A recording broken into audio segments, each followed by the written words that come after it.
The Create First books use the pattern play approach, and the pattern play approach is based upon the premise that we can learn all the materials of music, chords, intervals, scales, in all the different keys. We can learn them by creating in an enjoyable and social way.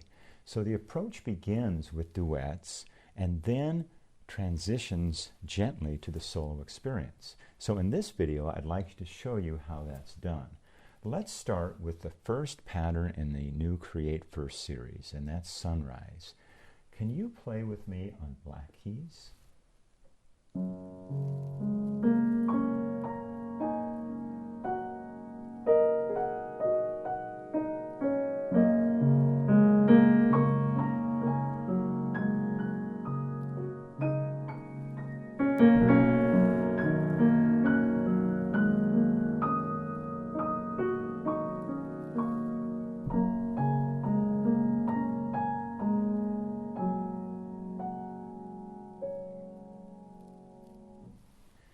So at this point, as a teacher, I'm observing the student and I'm thinking, they're ready for the solo experience. I think they're going to be able to coordinate.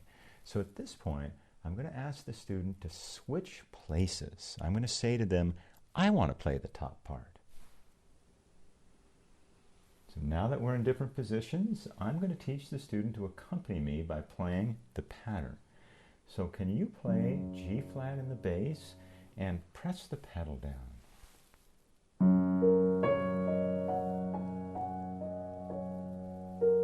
Good. So that's called the pattern. And then whenever you get tired of that sound and want to change, you can play a B in the bass. At that point, you can change the pedal or leave it down. And when you get tired of being on vacation and you want to go back home, return to the pattern. Good. So now I'm assessing, I'm thinking the student's ready to add another hand. So at this point, I'm going to invite the student to make sounds with their right hand on black keys, but I'm going to keep playing with them.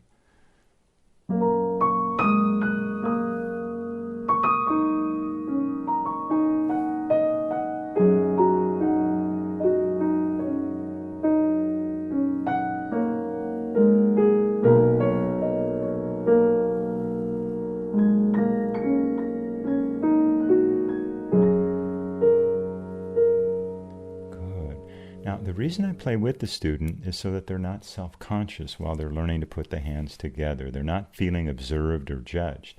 So at some point, I just disappear from the picture, and the student is playing solo successfully. So there's a very important point to add here, and I'd like to demonstrate it with the piece Scotland. Can you play with me on a 5-finger position beginning on G? 1, 2, here we go.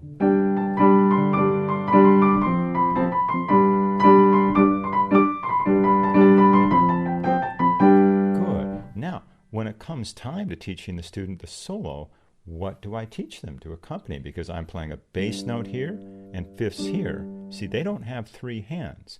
So that's why I created a solo book, to reduce the accompaniment down to a left-hand part.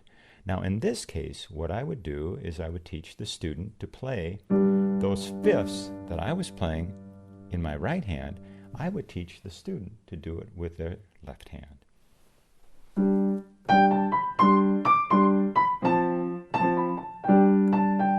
Good. Now I'm assessing and I'm thinking the student's ready. So I'm going to invite the student to start adding sounds with their right hand using that G major pentascale.